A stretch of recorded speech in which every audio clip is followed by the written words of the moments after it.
Good evening, good evening. Welcome to R&R. Invite your friends. We've got a serious topic this evening. We're going to give you a few minutes to get adjusted. Come on in. Welcome to R&R. Release and rediscover with Topazz.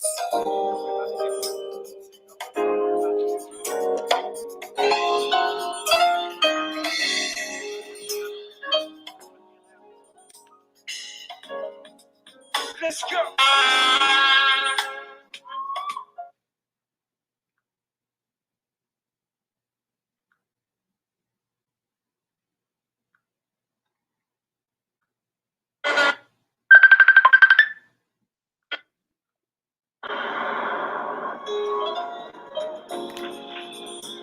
Some technical difficulties here.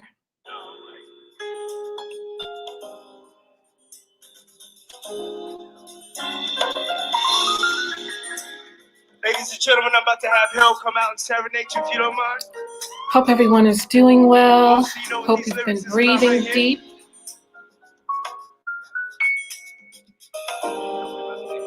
Invite your friends.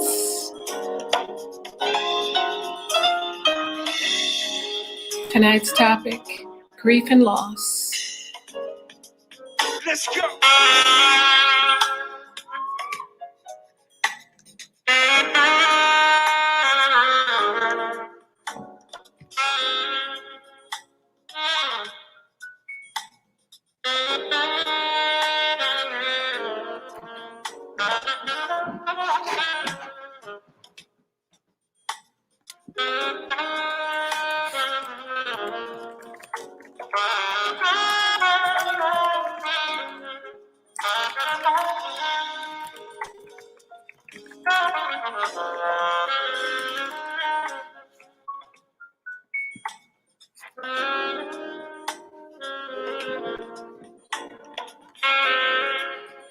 All right. I don't know where you're watching from this evening, but this is R&R with Topazz Mcbride. Release and rediscover. That's right. Welcome to a weekly experience.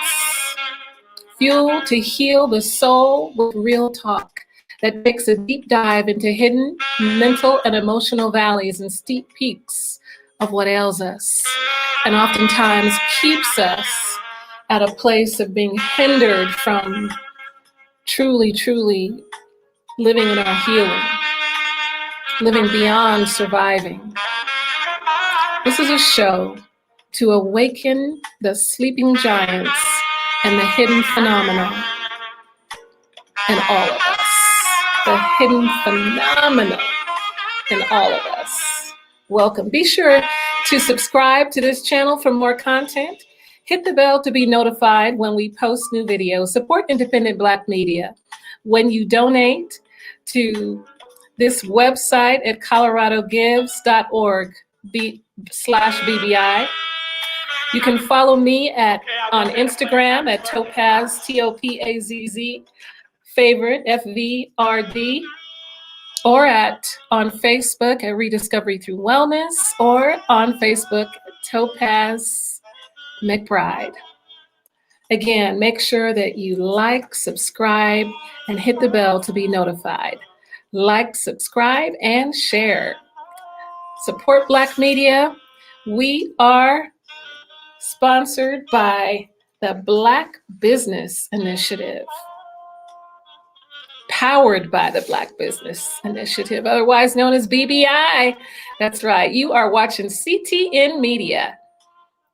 Powered by the Black Business Initiative. Something for the people, to the people, and of the people. All right. Well, good evening. As I said earlier, this is going to be a show where we are going to be dealing with some heavy issues. And we are going to talk about grief and loss this evening. That's right. When death hits home. When death hits home. Unfortunately, in our community, we have a tendency to not deal with death, not discuss death until it actually hits home. And therefore, a lot of times it catches us off guard and we're not prepared when it comes, don't know how to deal with it. And then oftentimes we don't really work through our grief. And then we find ourselves digressing and deteriorating.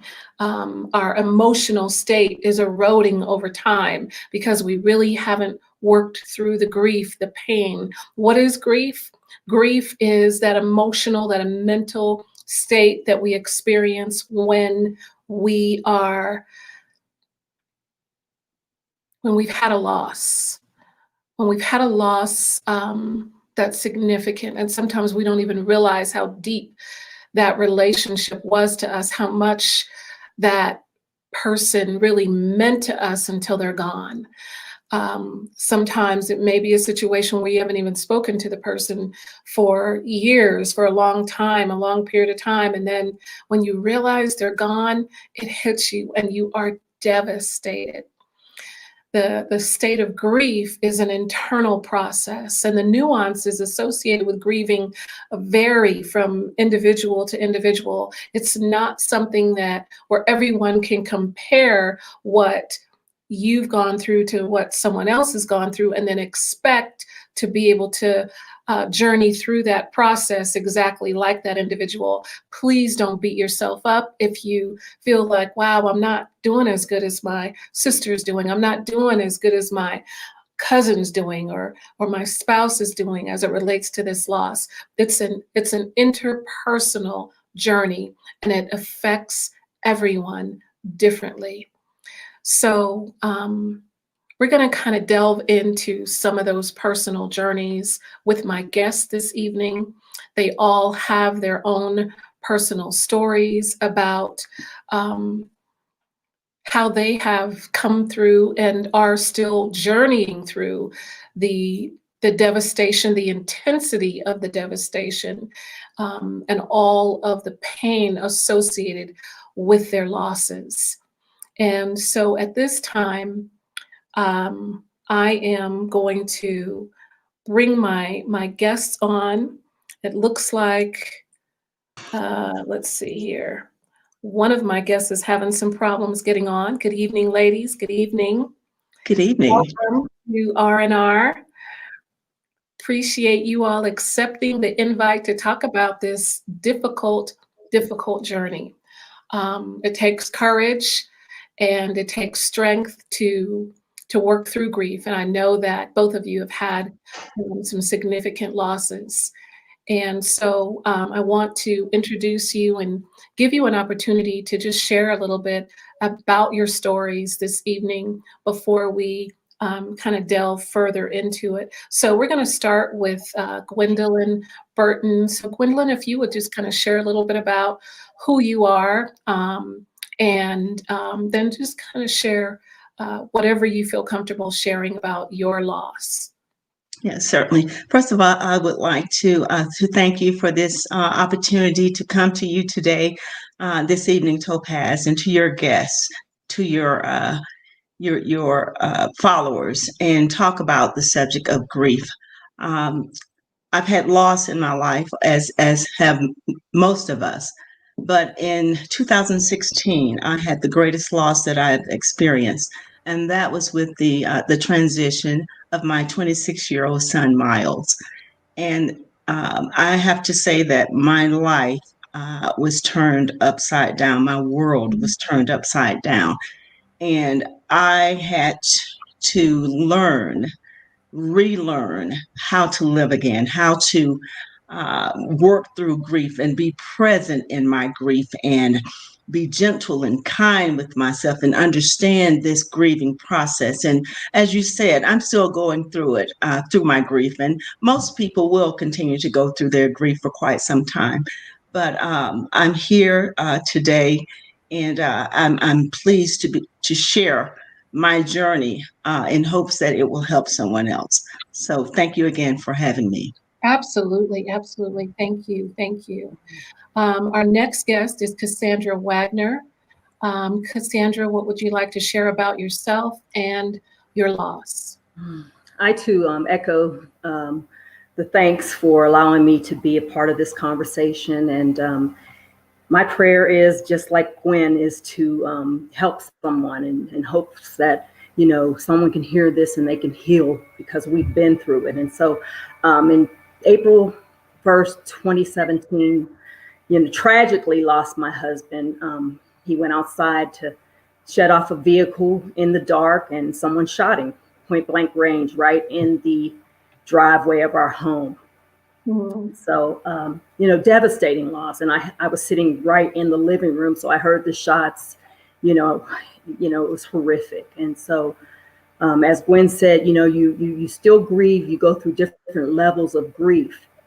And so hopefully, the conversation we have tonight, like I said, will help each other, as well as help those that are listening that have been through some sort of situation where they've lost a loved one. So thank you for allowing me to be here. Absolutely, absolutely. And, I really wanted to, I do something as it relates to grief and loss every year around the holidays.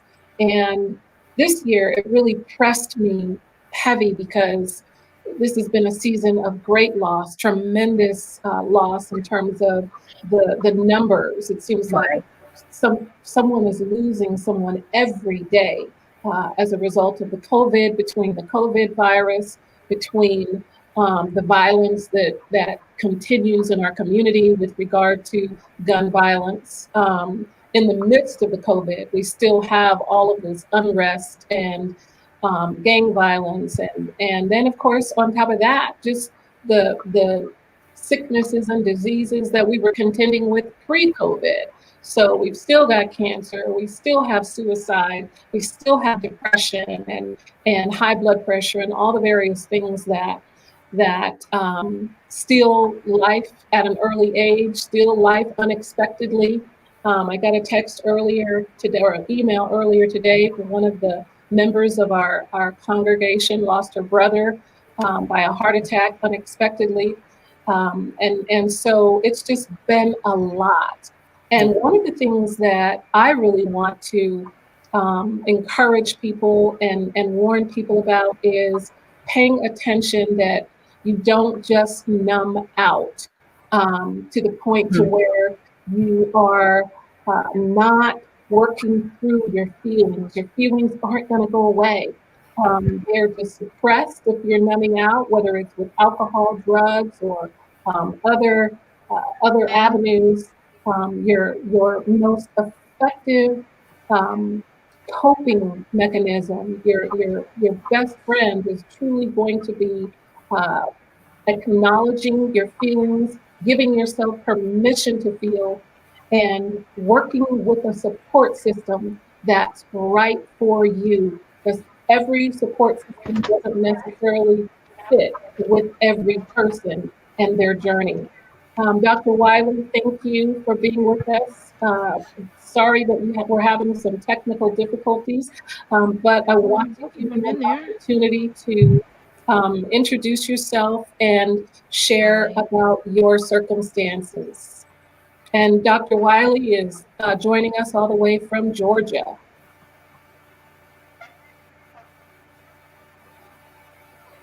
Can you hear me? I can. Okay, great. Okay, we can hear you now. Can you hear me? Yes, we can hear you.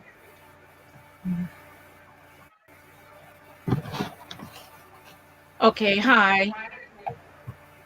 Good evening. I am. My name is Sharon Wiley, and the journey that I had gone on, unfortunately, was the loss of my children. And I had I'm hoping you guys can hear me. We can hear you. You're okay, fine. Gotcha. Okay, so I had a house explosion.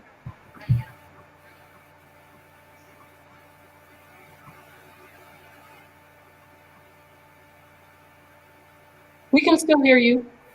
Okay, and I lost my children in a house explosion.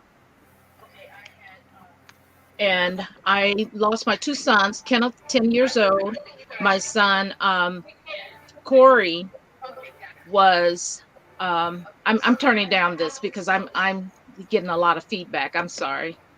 But my son, Corey, was 6.5. He died 12 days before his birthday. My son, Joshua, was burned 65% of his body in that house explosion. And I went through this whole process of just trying to figure out a way to just cope and help my son and my 14-year-old daughter, Shauna, at the time. She wasn't at home, to get through this process. And believe me, it took years. I mean, that first 2 years, you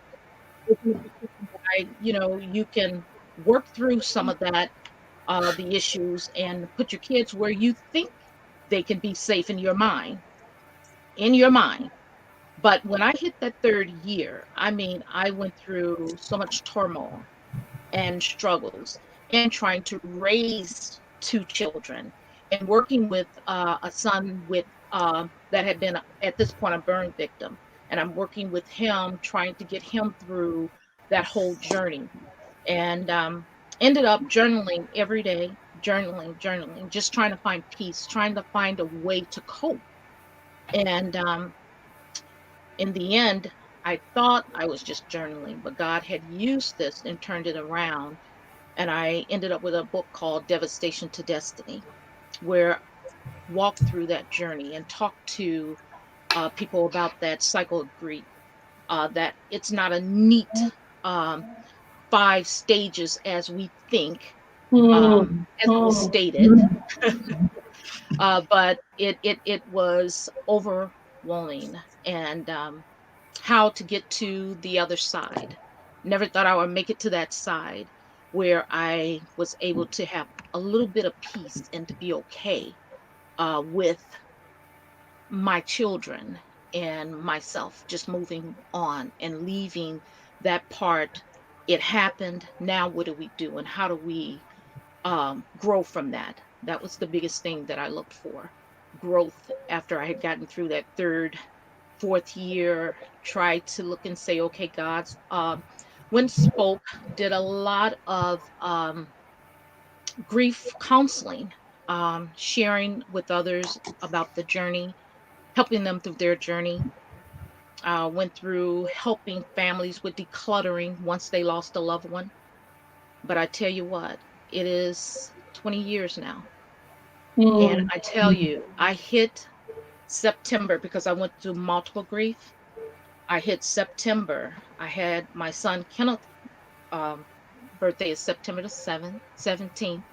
My brother birthday is September the 7th, which I ended up losing him during that time from a massive heart attack at 36. My dad's birthday is coming up September. My mom just passed 2 years ago. It was a domino effect. But at that time, when I lost my children, I ended up within that year losing 7 other family members, close family members. And when you're talking about a multiple grief journey, um, it's more than words can really express and say, Absolutely. if God don't carry you through that journey. Well, the fact that all three of you are still here, given what you've gone through, and still in your right mind, still able to have the heart to give to others, still have the heart to share and encourage others, really speaks volumes.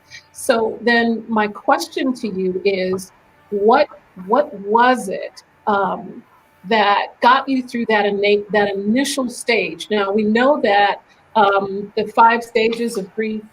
Some people say there are 7 stages of grief, but they're different for everyone. They don't necessarily go in order. A lot of times people think that they're supposed to go in this nice cookie cutter order: denial, anger, bargaining, depression, Mhm. acceptance. But they don't necessarily go in that order. And in fact, what I have found in my work, in my therapeutic work, is that a lot, and even my personal journey with loss, is that you may come through one of those stages and go to the next stage and then find yourself digressing and going back to a previous stage of where you were. Mm-hmm. So if any one of you would like to just share a little bit about what was the most difficult stage for you and where do you see yourself now? I'll jump in right here, Topazz. I cannot say that I've had a most difficult stage. I believe that because the stages aren't linear, and you're in and out of the stages, not just that first month or that first year or that second year or even that third or fourth year. The stages for me have been areas that I navigate through periodically, depending on what's going on in my life, what milestones I'm dealing with, and just what from day to day. So I cannot say that, certainly shock when you get the news, when you first experience that loss. Certainly that is something that keeps you there for a while. You're still, for me, I was in shock for quite a while, just trying to come to grips with, did this happen? Can this be true? There must be some mistake. Wake up. Those kinds of emotions, and it's just a turmoil. And so where I am now is that I've given myself permission to mourn, as my friend Tom Zuba wrote in his book, Permission to Mourn. I've given myself permission to be present with my grief. A lot of times I find that we aren't present with our grief in our culture, certainly in society, but more specifically in our culture, we're taught to rush through grief. People aren't comfortable with grief. People aren't comfortable seeing other people grieve because they love us. They want to see us okay. But I found that I had to take the time and sit with my grief and be present with it and acknowledge it and honor my grief. So that's where I am. I'm still in the process of honoring my son and honoring those in my life who have transitioned, my friends who've had loved ones who've transitioned. I'm still at that place where I allow myself to feel. We don't want to feel sometimes, but I allow myself to feel the emotions, to feel my grief. And you brought up some excellent points. Number one, we need to make sure that we don't allow external sources to control our journey. I love what you said about giving yourself permission, because we have to do that sometimes. We really need to just give ourselves permission to feel whatever we're feeling, wherever we are at any given time with regard to that journey, because it is a continuous journey. But a lot of times people who really want to be helpful and supportive, and they don't want to see us hurting, will try to rush us through, will try to pressure us, will try to make us feel like you're in this place too long, you're doing this wrong, all of these kinds of things. Yeah. And so we have to be careful about, number one, who we identify as our support system in this journey. And then number two, make sure that it's someone who's walking with you and not against you and trying to stagnate or compromise you in that process. No one likes to feel emotions that are not comfortable, emotions that cause anxiety, and anything associated with grief is uncomfortable. And so it's okay to cry, it's okay to break down. All of those things are going to happen. And it doesn't matter that it was 4 years ago. It was 4 years ago for you, correct, Gwen? Yes. And how many years ago for you, Cassandra? It was 3, April 1st. Okay, 3 years, 4 years, and then 20 years. Cassandra, what do you want to say about the stages? Well, I would say initially for me, it was kind of like a fog. You're in a fog because it's a disbelief. You know, having been, like I said, sitting in the room adjacent to the garage where Henry was shot and killed, and having the trauma of hearing the gunshots and, you know, knowing that I just saw him go out and he's not coming back in. You know, it was a fog for a little while. It was a reality thing where it's like this, like Gwen said, you know, is this real? Am I going to wake up from it? And for me, one of the challenging things that I had was I didn't have the influence of people telling me you need to get over it, you need to get through it. I had very little family support. You know, my daughter stuck by me. She was the one that walked this thing with me. You know, she was the one that would sit and say, you know, Mom, talk about it. Go ahead and talk. And so that's helpful. You know, that was very helpful to me, as well as the detective that's on the case. He's very supportive, you know, whenever I wanted to just talk about it or run through some things, you know. So you go through these stages, and like you said, you don't ever forget it. You don't ever forget it, but it's a matter of, okay, do I, you know, you reflect on it, you cry when you have to cry, because I do that. I cry when I have to cry, but I've decided that I don't get stuck there.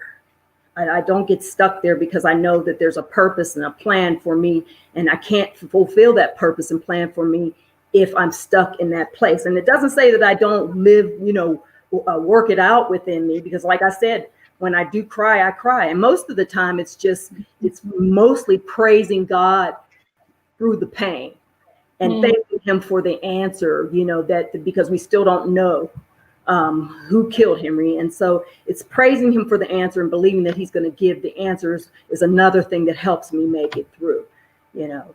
So that's what I want to add. Yeah. I guess I could say where I am now is just, you know, you still have to take it a day at a time. You still have to take it a day at a time, because there could be something that will trigger, you know, the memory, a scent, whatever, you know, and I handle it way better now. I can talk about it to people to help them. Whereas before it was hard for me to talk about it without crying. Sure. So that's where I am now. It's just taking it a day at a time, you know, reflecting when I need to, but then not staying there and keeping myself, you know, back emotionally. Is there anything that you got to look at, Sharon? Yes, I agree with all that both of you ladies are saying. Shock and denial. It seemed like they come together. It's a wave that comes together. When I say shock, it was this is not real. I remember thinking, is this a horror movie? What is going on? Denial, as I said, when I started off, that's in my mind wherever I wanted to, where I could deal with it sometimes, you know, shift them with it. Okay, we're losing your volume, Sharon. You're buffering. So we're going to come back to you. We'll give you a chance to kind some of places.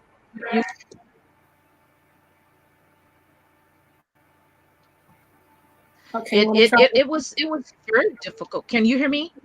We can now. Okay, gotcha. Okay, I was saying that shock and denial is real. Shock came in initially because when something that traumatizing happens, it's almost like our brain shifts and tries to protect us. Our psyche go into that fight or flight stage, and you got to find a way to cope, to even accept what's been said. From that, then I went straight into denial. And I would look and say, where I am today, I am at acceptance. But I will let you know, it is not an 5-stage, even if people say 7 stages. It's not that simple. You go on a roller coaster ride, and some days you're praying, God, get me off. I have to be able to function today, think today. Some of the biggest breakdowns that I had, I wasn't at home thinking about it. One day I was in the grocery store purchasing some fruit and bought some bananas, and my kids looking at me, the 2 that was left, telling me they didn't eat those bananas. So I'm like, well, who did I used to bomb for? It was a long journey. And I can't say for each individual, it's different. I can't say how long it would be for others.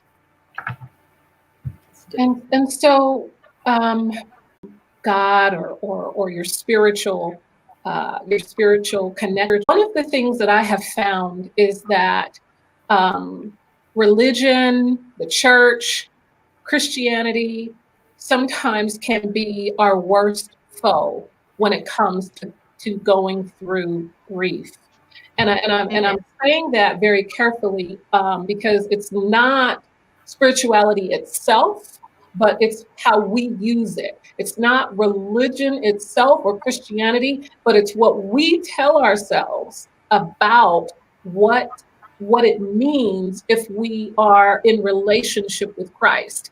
And that will really just, it can mess up a relationship. It can mess up a relationship. It can really contaminate a healthy process of grieving for people when you start coming to them with what the expectation is based on what Scripture says, what God says. There's a time and a place for everything. And so there's a time when you're going through your grieving where that is not what you want to hear, that your loved one is in a better place. Well, you know they're with God. You know they're sitting at the foot of Jesus now. There's a time when that is not at all what you want to hear. Is there anything that any of you would like to speak to as it relates to that? Yeah, I'll speak to that, Topazz. It's interesting because I'm writing a book as well, and I just finished that chapter about dealing with that, because I think it's something that we really need to address. We really need to deal with in the faith community. I must say that my faith community they've been right beside me. They've been supportive. I respect them so much, and I appreciate them. But in general, and I'll just say, I founded a support group, Sisters in Solace, which is mothers of child loss. And I'll say that some of the things that we've shared, people will share things in private, a lot of times that they aren't willing to say in public, in a public setting. And just talking to different people, like most of you, I talk to a lot of people, and we talk about our grief, and we talk about how we're navigating this walk. And one of the things that most people say is the pain that they felt by those who thought they were offering comfort, who their intention was to offer comfort, but it broke their spirit. It took them deeper into grief.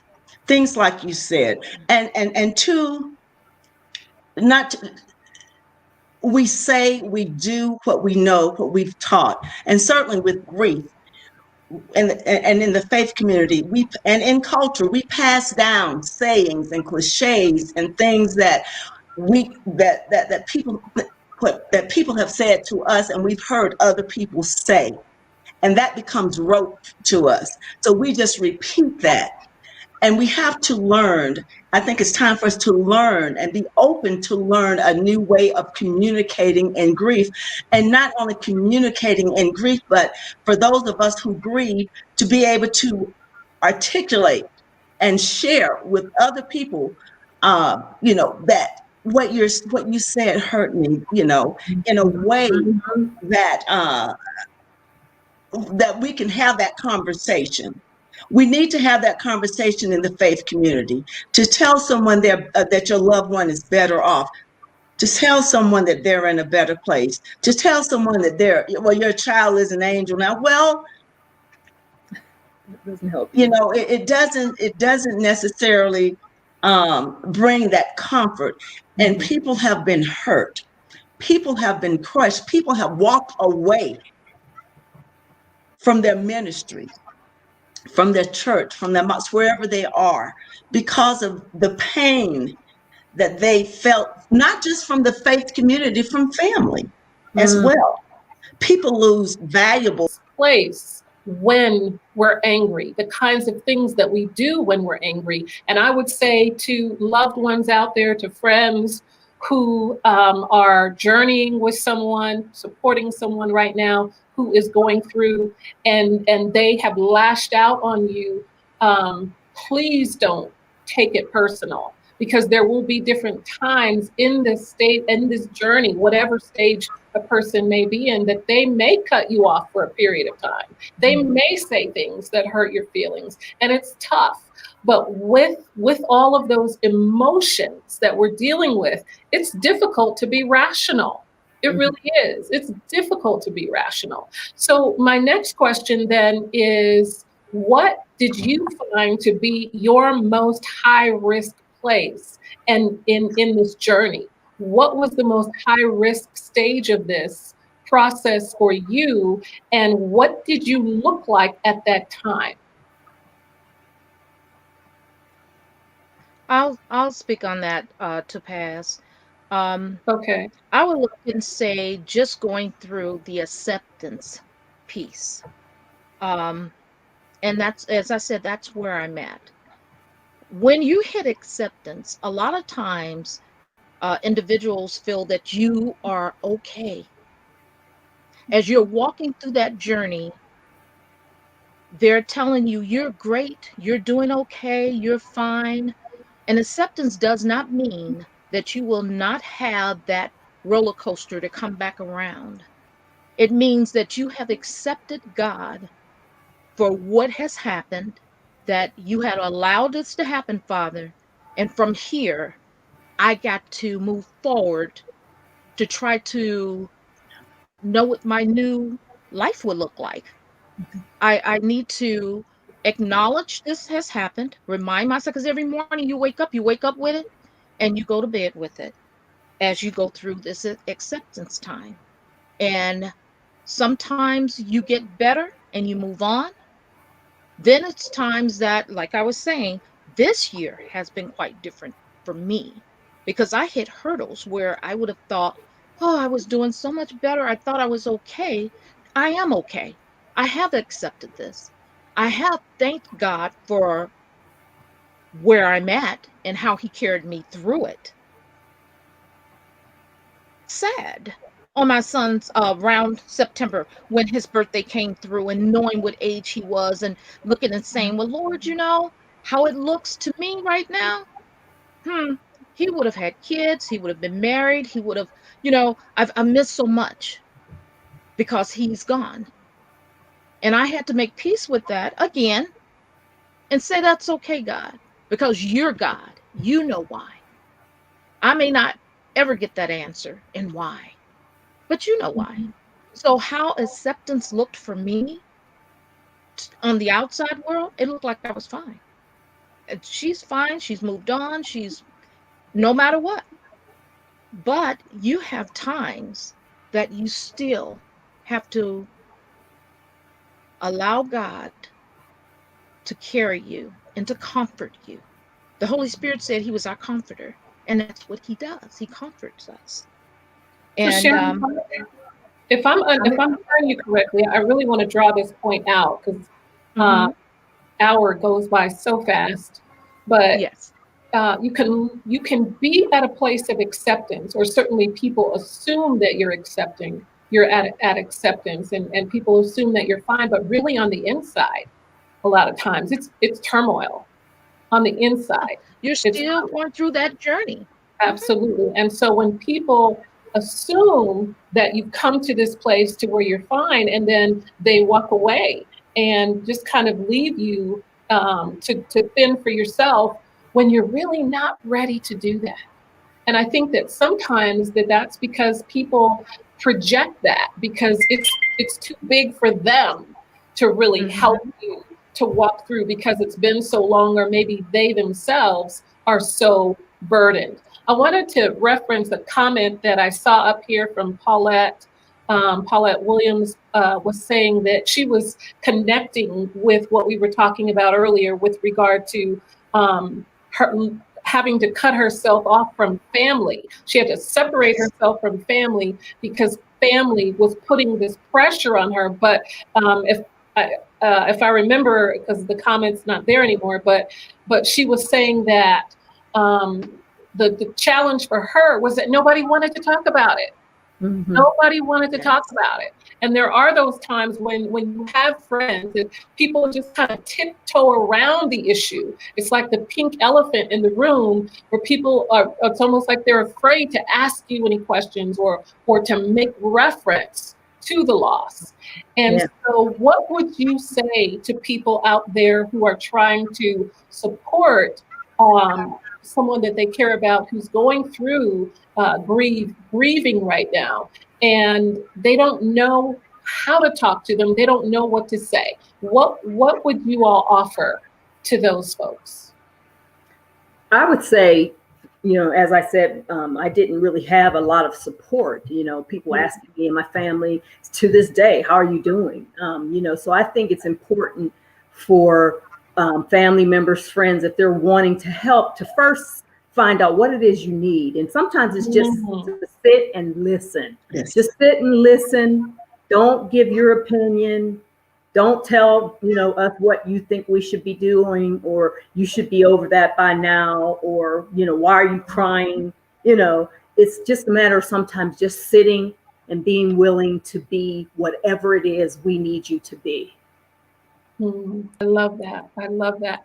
So basically meeting the person right where they are. Right. Meeting the person right, and remembering that it's really not about you, but it's about them. Mm-hmm.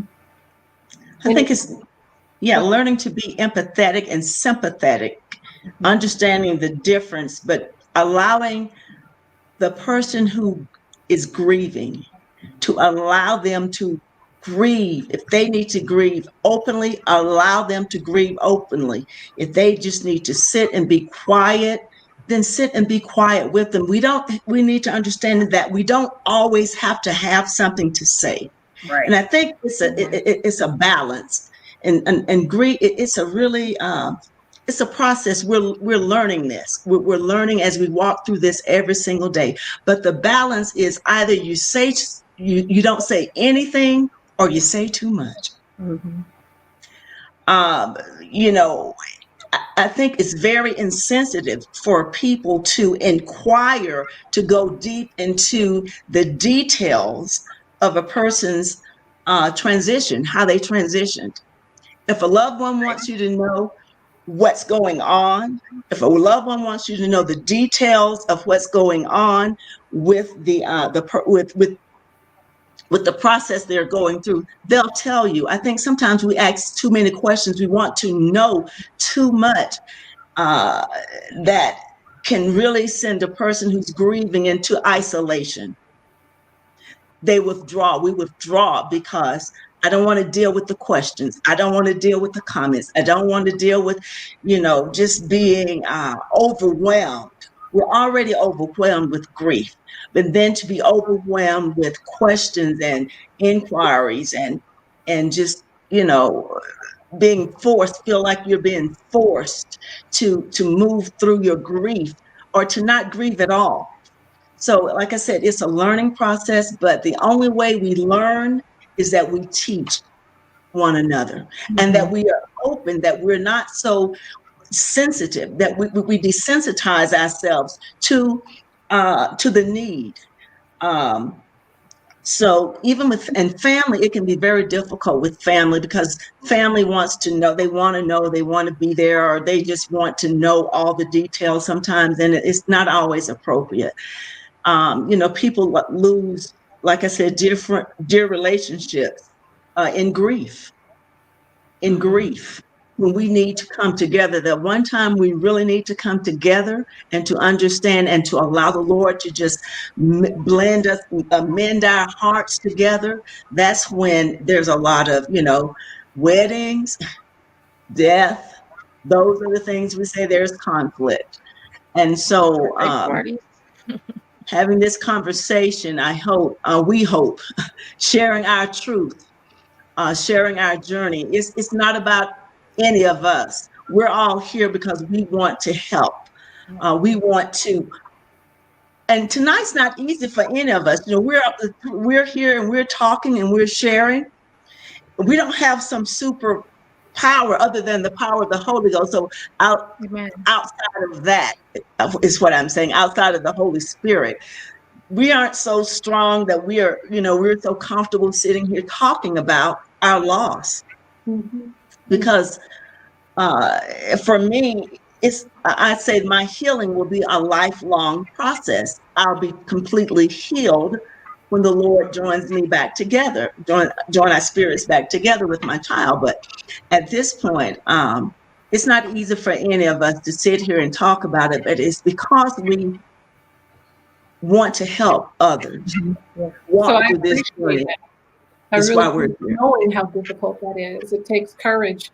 So my last question for you ladies, as we are narrowing down our time here, what would you say? Well, actually, I have two questions, and so I'm gonna have two.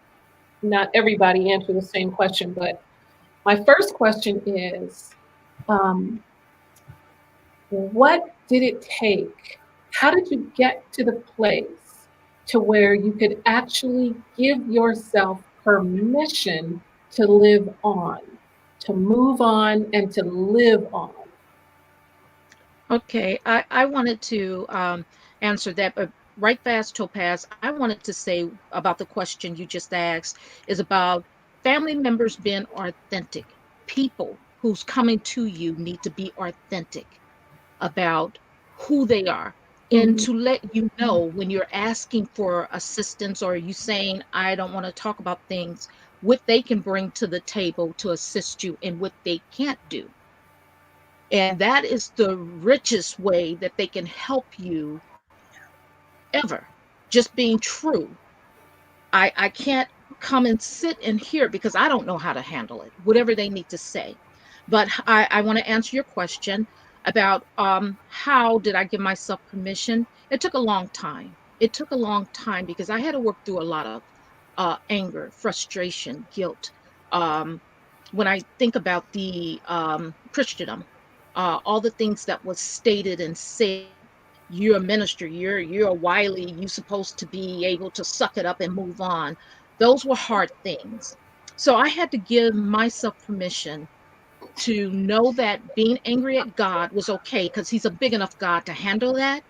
And moving from there, that he can heal me, that I can fuss, scream. Crying was very private for me because that's how I was brought up.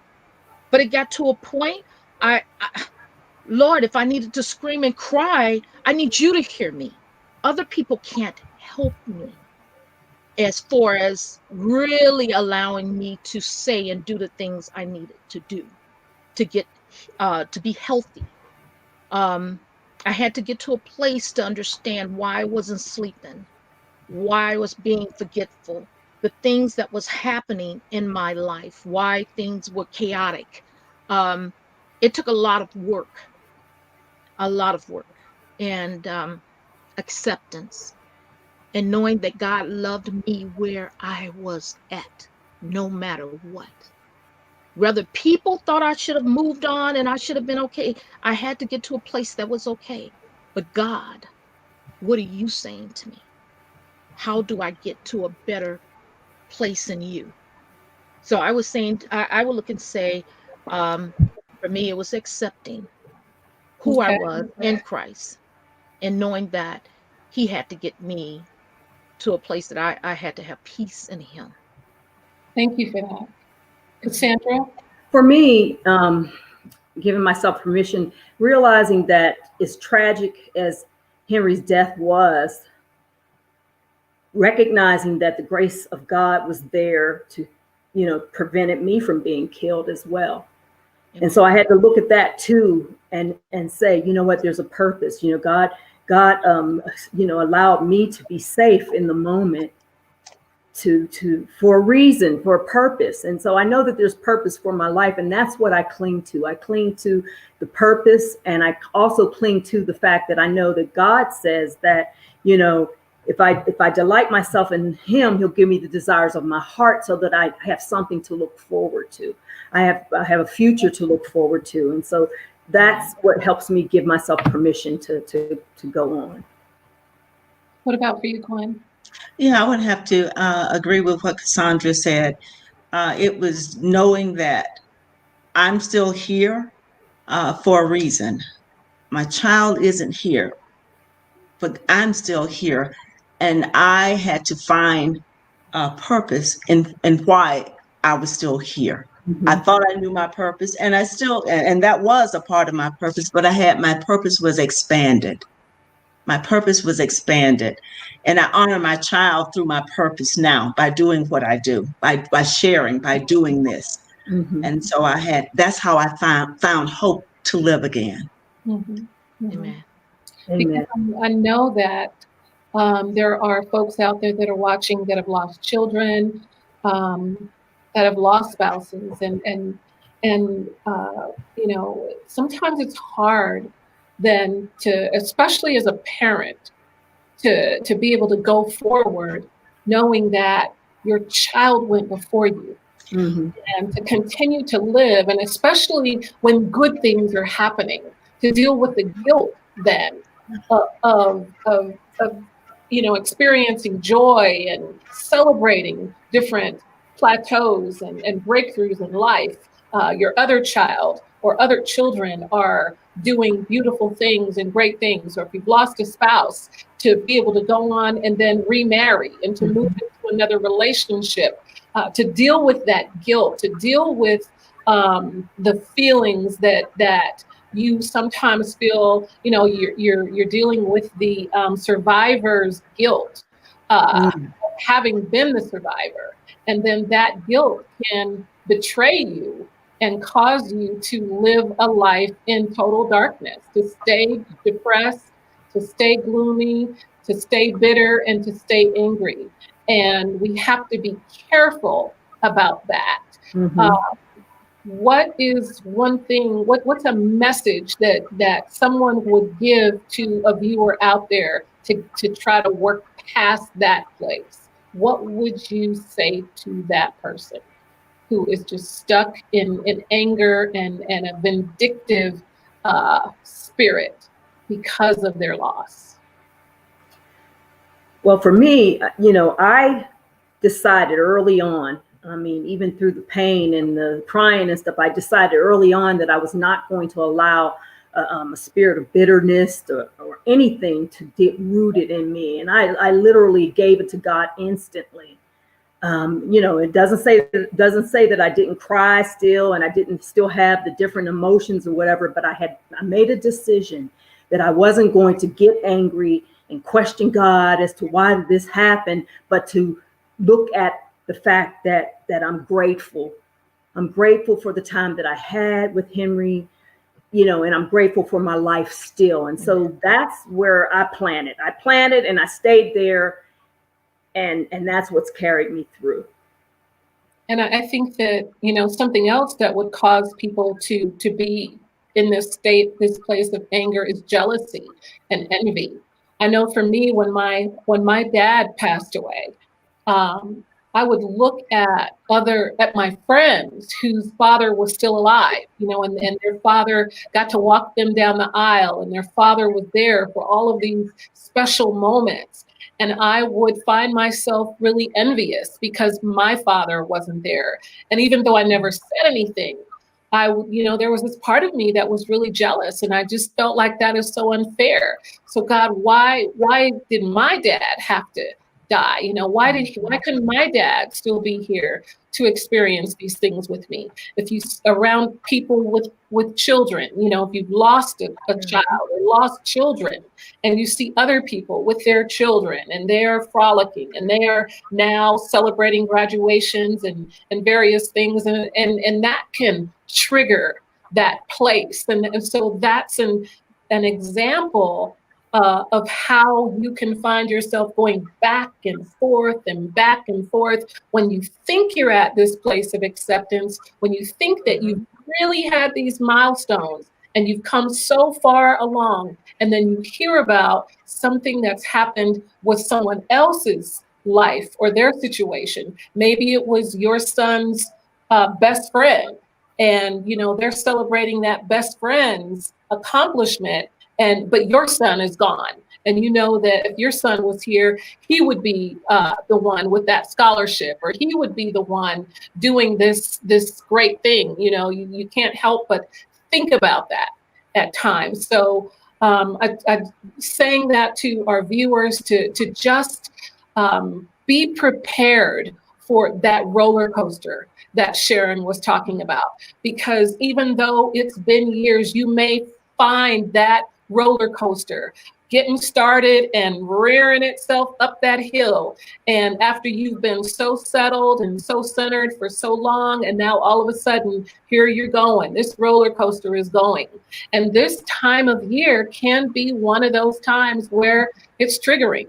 The holidays, if you are a family that celebrates the holidays, whatever time of year or something that was really special that will bring up all those emotions, and you don't even want to celebrate the holidays. You don't want to do anything that you used to do. And so you go to extremes, and sometimes without thinking about the other people who are also suffering. But when we make those decisions, you can't forget about the children who are still here. You can't forget about your other loved ones who are still here. So how do you work through that? As we close, what would you say to viewers out there who may really be struggling with that as we're coming into the holidays? What can you offer them that you feel might be a strength or a treasure for them in getting through this holiday season? One thing I would look at and say, Topazz, I don't know if you all can hear me. Yeah, we hear you. Okay. One thing I would look at and say is, please find safe people that you can share your heart with, that you can talk to about this journey. If it's in a support group, thank God. I know, as we was talking about, and I know Gwendolyn said it, how her ministry supported her, but a lot of people didn't find that. And I'm one that I would speak up, no, that's not okay, and let them know we need to move on. But I would say find safe people, find a safe environment to yourself. Listen to things that are uplifting and that can feed your spirit, instead of being a part of the anything or whatever's going on around you. Make a point to spend time taking care of yourself. Yeah. It's things that I would look and say it's gonna have to take precedence over just hanging out or watching.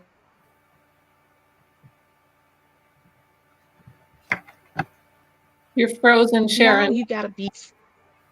That's what I would look at. Yes. You were frozen again. I'm sorry. I